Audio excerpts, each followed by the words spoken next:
Thanks, everybody. Welcome to Build. I'm your host, Ricky Camilleri. Our next guest is one of the funniest comics around. You can currently see him every week in the second season of Showtime's I'm Dying Up Here.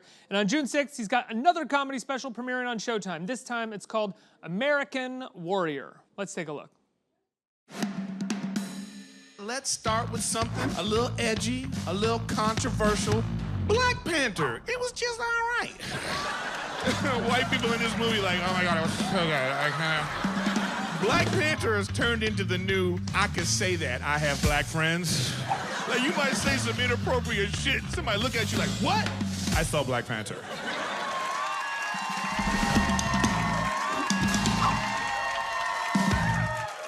Everybody please admit Erik Griffin. Erik, thanks so much for being here, man. Thanks for having me. My first question about this special is, so we're seeing the special here, we're seeing the refined, the honed material that you've been working on for a year, and you're doing material here that is, I don't know, edgy's an overused word, but I would just say touchy, iffy. You're crossing some lines for the purpose of having discussions people don't want to have discussed. So what was it like honing that material over the course of the year? Well, it's like we've had a tough time, and in the country, I feel like we're real polarized politically, and all these things that are happening right now, people are very sensitive. So it was like trying to find a way to talk about these things from my point of view and still do it in an entertaining way, so people can still laugh at these things that we find, hard to talk about. Like the national anthem and protesting at award shows and how people feel about homosexuality and how people feel about Trump and how people, just all kinds of different topics. I just wanted to like, hey, this is how I feel about it, and I'm kind of a fun guy, and I want to talk about it this way. And so hopefully, I'm sure people are still going to be offended. It's always going to be somebody out there who's going to be like, I can't believe you said that, Well, did you find over the course of honing this material that you had moments where it was like, oh, okay, I didn't state my opinion correctly or the way that I meant to, and that elicited a response that was not what I was looking for, or maybe sympathy from one side of the audience that I really didn't want? I mean, it's very nuanced that way. It depends on like what mood am I in at the particular time. Like you have to feel like, am I coming down on this side or that side? Am I expressing my strong opinion, or am I just trying to like teeter on it a little bit just so we can poke fun? I mean, it really is about performance, material, all that stuff built in together. It can be challenging. Now, you said the country is polarized. We're polarized right now. I don't disagree, but I'm curious if you feel like we're rightly polarized. I don't mean right or left. I mean correct. Like, yes. Sorry. Well, isn't that what we're all about anyway? Isn't it supposed to be that we have this like dissent at any particular time, that we're able to like have discussions even if we disagree? I think the problem is that we're not having the proper discussions. How we discuss things is the problem. We're doing it on Twitter, and the angry mob is trying to like get rid of people instead of like hearing them out and having just a normal disagreement. Like we're not always going to agree. That should be okay. That's the beauty of where we live.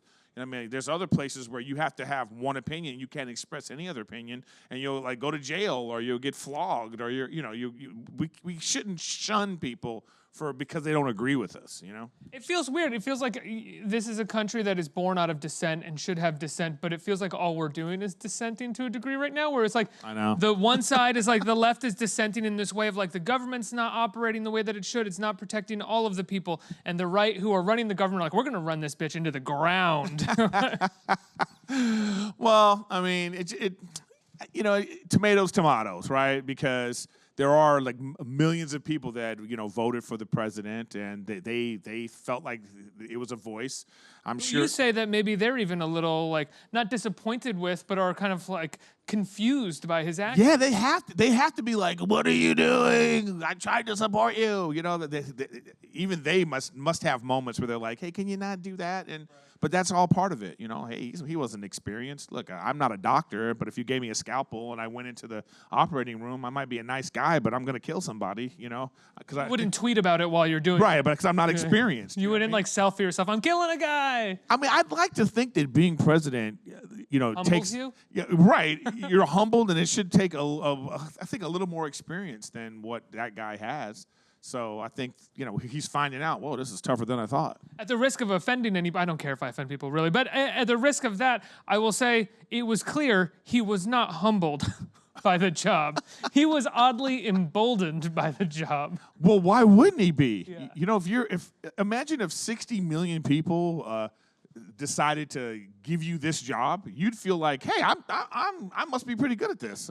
I'm destined to be here because look how many people think I deserve to be here. I mean, at any job, no matter what it is. If you worked at Starbucks or if you worked at anywhere you worked, and a bunch of people said, hey, we want you to do this, you'd be like, all right, you know what? I think I could do this.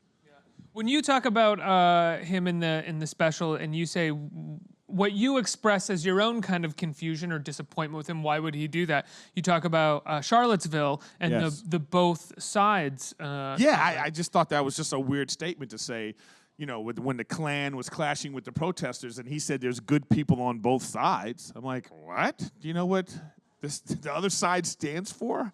You side with the Klan, you're not good. Yeah, it's like like I say in my special, there are some things you do in life, when you do them, you become a piece of shit. Right.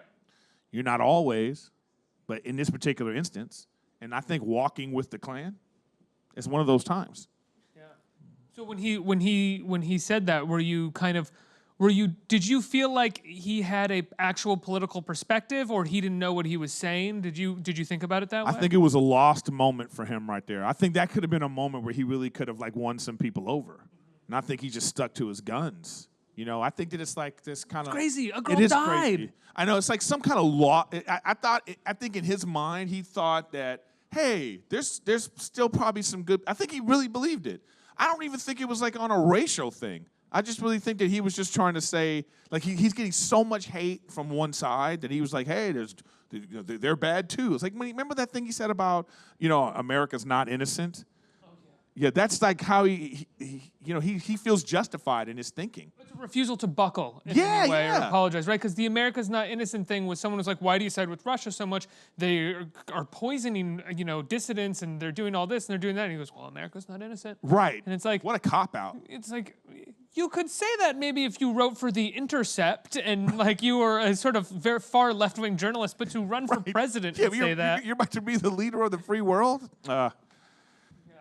Well, who knows? But I always say that you got to get out there and vote. The liberals, you got to get there and vote. I mean, I say in my special, I feel like the left is too worried about fat girls getting called fat, and the right is like, get out the way, big bitch. I got to vote.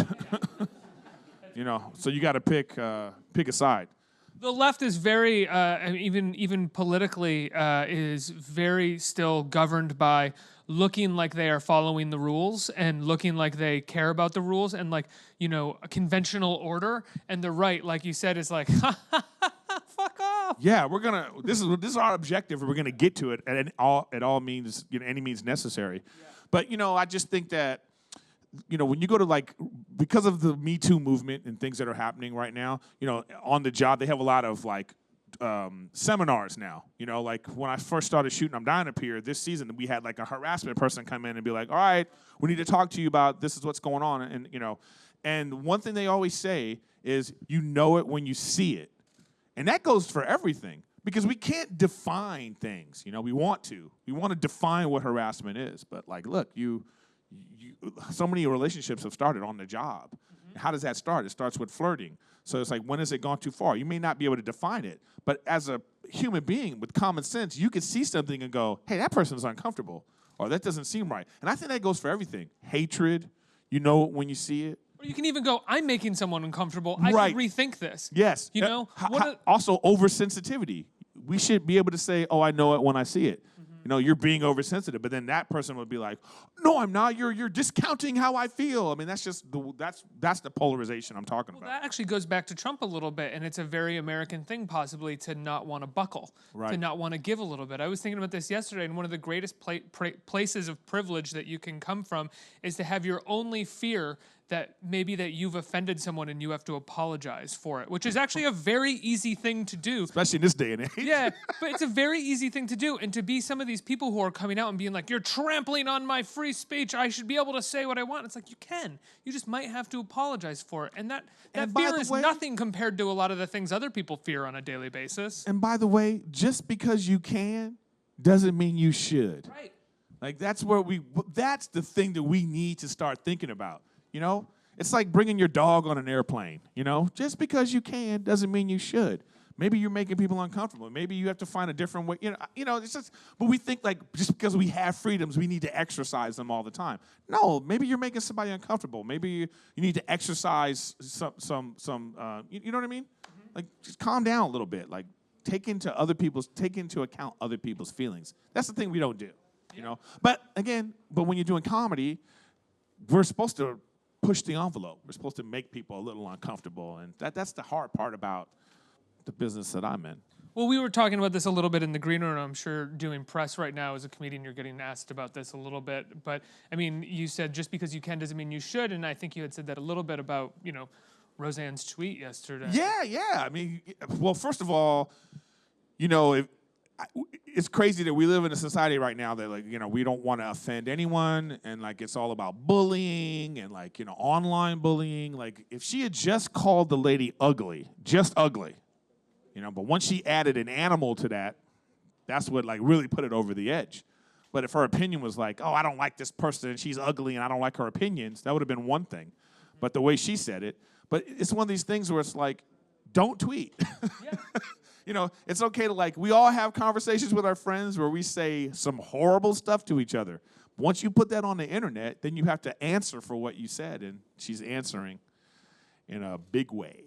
When you were with your friends and you say something horrible for the purpose of being funny, you already have a relationship with them where they know who you are, and they get that it's funny because they know that you're not that. That's fine.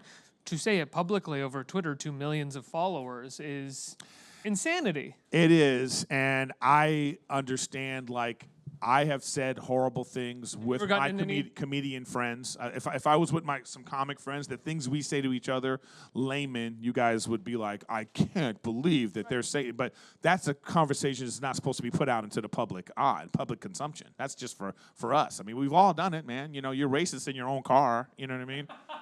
Let's just be real, Well, you're in New York. Well, I guess you guys walk racist, right? You just, I can't believe that, whatever your thing is. I'm just saying, in LA, I'm from LA, so we're in our car, and I see somebody, I might be like, that's such and such but that's just for me, Maybe we shouldn't think like that. That's what we're finding out. But have you ever gotten in trouble for something that you tweeted? No, not yet, but I'm sure they'll look back and find something. Because they're doing that a lot now, too. Like, somebody accomplishes something great, then they're going on their Twitter timeline. Not so fast accomplishment. Yeah, when you were 15, you quoted a rap song that had the N-word in it, I want to say welcome back. I'm dying up here. I love that show. Oh, I appreciate it. It's a very rewarding show to be on. I love it. One of the things that I love that show, well, one, the production design and the directors do a phenomenal job on that show, but so do the writers and the actors. And one of the things that I really like about it from the writing and acting perspective is that as much as it's a show about comedians, it's never really a show about comedy, which itself would be so hard to define and do and to really make entertaining because it's so subjective. It's a show about these people and their relationships, similar to the way that the Larry Sanders Show wasn't really about a late night talk show. It was about how these people revolved around each other at this late night talk show. Yeah, and it's a period piece too. So we got the hair, we got the makeup, we got the polyester, which is horrible, by the way. I don't know how we survived that era. Yeah. But you also have very different relationships to sexual mores at the time. Yeah.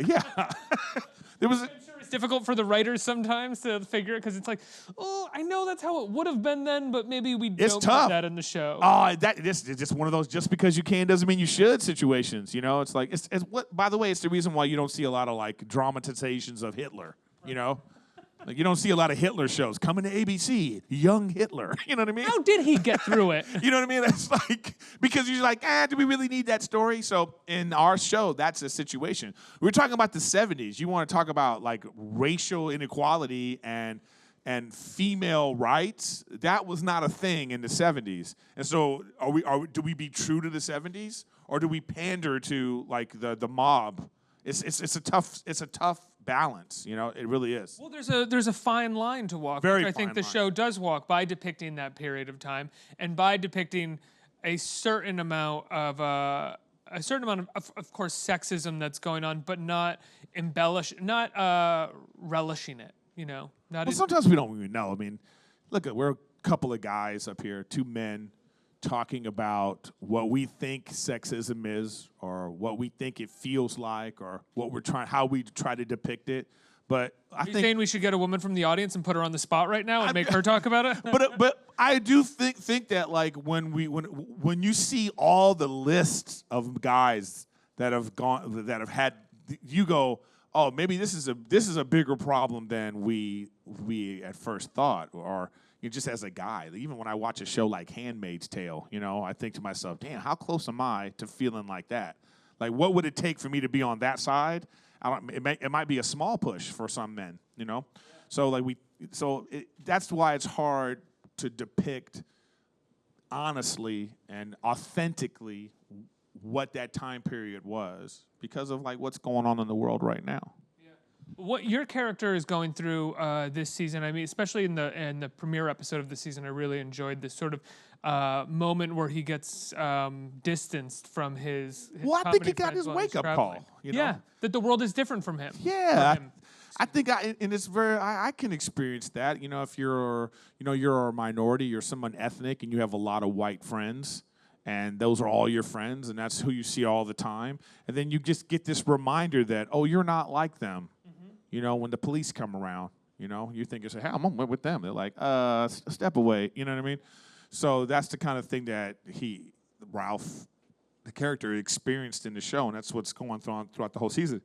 That he's having this awakening. He's like, whoa, there's more problems going on here than he realized. He is to blame, too, for some of the problems that is happening in his life. He let things go. I really love the way that the relationship with R.J. Cutler's character is developing over this season as well. And I'm pretty sure the last episode that I watched was press, so I think it's coming out on Sunday, so I don't want to give anything away. But I really loved the moment between the two of you where you're sort of teaching him the ropes, and your character's taking someone that's possibly more gifted than he is, and maybe finding a way to show him through the industry and maybe jump on those coattails a little. Yeah, well, you know, he was like jealous in in season 1. You know, he was jealous of this young kid coming in. He's so funny, and you know, you get like golden handcuffs, I like to call it. You know, when you're like, you know, you got like a cushy job, but you could achieve more. You're not living up to your potential, but you're surviving. And maybe you're surviving and you're doing even better than okay, but that's not enough. What's that like? I don't know. What are you talking about? You got, you know, look at you. You know, maybe you want to be on CNN instead of like, you know what I mean? I'm okay. See, well, but that's what I'm saying. Like, you know, what is your okay? But then you find some young kid comes along, and next thing you know, they're like, you know, and that's what he was dealing with. So he like realized he was wrong, and now he's trying to like help the kid, but at the same time, hey, he can help himself at the same time too. So. Have you ever found yourself in a situation like that in comedy where you've been plugging away for a long time and somebody that some young punk comes along, but you also find a way, maybe you find a way like you can recognize that, oh, I see why they're picking this kid up and why this kid is moving along so quickly, and I'd love to help him or be a writer. I've done that. I think it's important to do that anyway, because of when I came up, I always remember that I didn't have any mentors. There was nobody helping me. There was nobody saying like, hey, you got to go to this club, you got to do open mics here, you got to do this. I had to figure all this stuff out all on my own, and it was scary, and I regret not sticking with it, because I started and I stopped for a long time. Yeah, because I didn't know what I was doing. So for me, if there's some young kids out there, I try to, hey man, you could do it. Like, you know, here's what I did. Try this, try that. I want all of us to succeed. We can all eat. Yeah. Especially right now, there's a lot of content being made. There's a lot of stuff going around. I always say like SNL should send Trump a gift basket every week. And CNN should as well. MSNBC, CNN, like what would they do without Trump? I mean, they are kind of sending him a gift basket in ratings and in coverage. Yeah, it's crazy. Like, remember with the taxes with Rachel Maddow? I just thought that was so weird that it was gonna be this big, and I was like, we're finally gonna get him. And then she actually went on the air and proved that he paid his taxes. Yeah. It was that was one of the most surreal moments of television watching. Like, what? But I also always find Matt Out to be fairly surreal whenever I tune into that show. It's so like, oh, here we go. Ooh, I've got the goods. And They're you don't have anything. they're all the same. Yeah. That's what they don't realize. Like Sean Hannity and Rachel Maddow, they could be the same person. They have the same haircut. You know what I mean? You know, it's like they could be like they're just coming from two different extremes. But it's like, you know what I would love to see? You know how they do the debates and like, you know, you have to know both sides? They could easily do that. They could easily, like, one night, I would love to see Hannity go to MSNBC and she goes to Fox and they argue the other side. And I bet you they could do it like this and it'd be convincing. They're all the same. You know, they're all smug. Yeah. It's all smug white people in suits. You know, no offense. Not a suit, baby. I got a button undone. Yeah, he's like very casual here. Yeah, you went from smug white guy to like pretentious liberal when you open up one button. I am a bit of both today. Let's get some questions from our audience. Who's a question? Hi. Oh, that's scary how you did that, but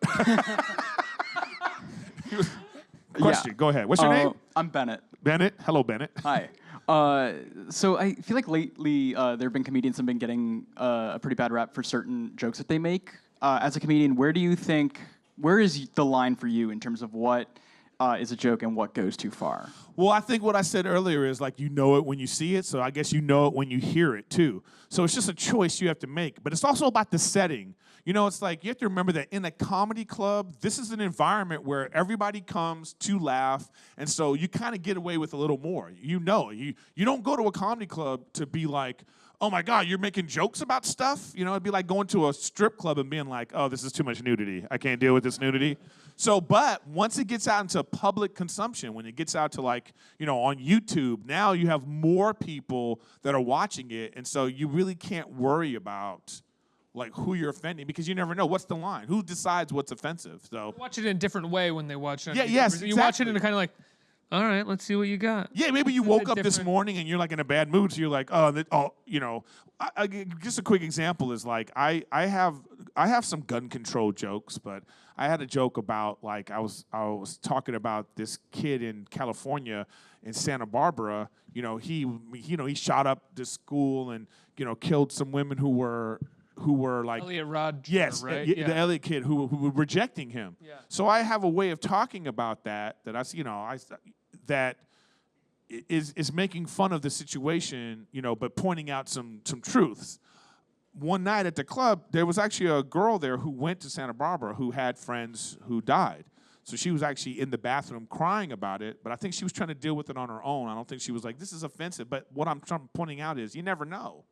Like, you never know. So after that, I started to think about it. I said, well, I need to make sure I construct this in a way that you hear what I'm saying, what my point is. If you don't get it at that point, at least I've covered myself. Did you talk to her? I didn't talk to her. Just somebody told me about it. And I didn't want to go talk to her because I didn't think it was appropriate because maybe if she's really feeling it, And I've seen this before. Like, comics talk about shootings and then I've seen it another time where a guy was in the crowd and he was so mad he wanted his money back. He was yelling in the hallway about, that guy's inappropriate, another comedian friend of mine. And I thought, well, come on, man, you didn't hear what he was actually saying. But, hey, you never know. You never know when something's too far. So, this is America. You can assume that there's someone from a shooting in an audience at this point. Oh, you got her. Thank you.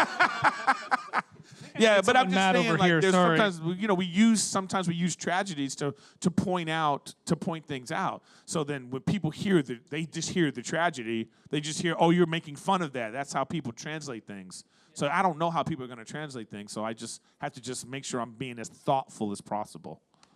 If that answers your question. No, that's great. I think we have time for one more. Who's got? Oh, Spider-Man's got a question. You were great in Workaholics. I was wondering, how do you like doing collaborating with other comedians on scripts versus doing your own? And do you have any more projects with Adam Devine coming up? Oh, this guy's a real Workaholics fan. Yeah, Adam and I have Clippers season tickets, so that's what we're collaborating on right now. No, well, the difference between Workaholics and say I'm Dying Up Here is like night and day. Like Montez is a crazy person.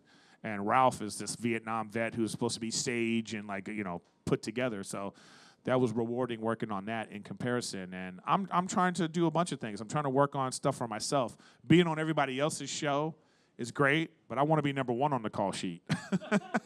So I'm trying to work on some things myself. You know, being mixed race is like a, you know, there's nothing like that. I want to put something like that on TV where people can see like what we really look like. I look out at this audience right now and I see like all different types of faces, and you know, that's what we really are. So I want to put something like that on the air. Do you find working on I'm Dying Up Here, since it's about comedians, that you help with the jokes or riff at all, or do you just sort of... Yeah. I mean, in this episode, in this season, yeah, a few times I was able to like, hey, can I try this? You know, and we'll do it. You know, the last season, it didn't make the show, but I had this whole riff about Nixon. You know, just like kids, you don't know what's going on with Nixon. But, you know, but I was like, you know, you shouldn't have white guys looking for stuff in a hotel. You need Mexican women. You know what I mean? Thank you. The one white guy in the back. Isn't it funny that the whitest guy in the crowd? Like, it's true. It's true. It's like, I gotta do that. But anyway, you know, it's like we try, but it's difficult because it's like, what's the point of view of somebody in the 70s and how would they have constructed their comedy? I left that to the writers, and what I felt, I added what I could. But one of the things that I love about the stand-up and the material in the show, not the actual storylines and the private conversations that the characters have, is that the stand-up doesn't go out of its way to be, and hopefully this works as I say it, doesn't go out of its way to be funny. Like, I don't watch that show and laugh hysterically at the stand-up. Right. I end up laughing more at the dynamics between the characters afterwards, and that seems like what's important. I get the stand-up. It's never bad stand-up, but it's more like it can be bad. Sure. Well, I think it's usually intentionally bad when it's bad. But I mean, it's if you think about it, it's like, you know, those are extras in the crowd, and we have to get 4 or 5 different shots and setups. They've heard the joke 3 or 4 or 5 times. It's an unnatural thing to try to capture stand-up in that way. It's not organic, and it needs to be. So that's why the less stand-up, the better in shows like this. Yeah, I agree. I think that's one of the smart things that the show has done. It was one of my big fears when it first came out. Me too. Was like, oh my God, they're going to try to do like a drama show about stand-up. Don't do that. Yeah. Well, Erik, thanks for stopping by, man. I love the show. I love the special. It premieres Friday, June 8th on Showtime. Showtime. Anything else that we want to throw people out? Well, no, just I'm touring around. So if you go to my website, erikgriffin.com with a K, that's why it's AmERIKan Warrior with a K. So you just hit me. You know, I'm on all the stuff. I'm even on Xbox as Erik Griffin. So if you ever want to, I'm a gamer. If you want to nerd out with me, yeah, I play Destiny. If anybody wants to play Destiny. That was my last reference for a video. Yeah, you're sorry. anyone Thanks for trying. Anyone want to play Doom? I don't know. Miss Pac-Man, anybody? Yeah, so that's my social media. And I'll have all my tour dates on my website, and I'm out there, people. I'm out there trying to do it. So, everybody, please clap for Erik Griffin. Let's hear it. I love you all.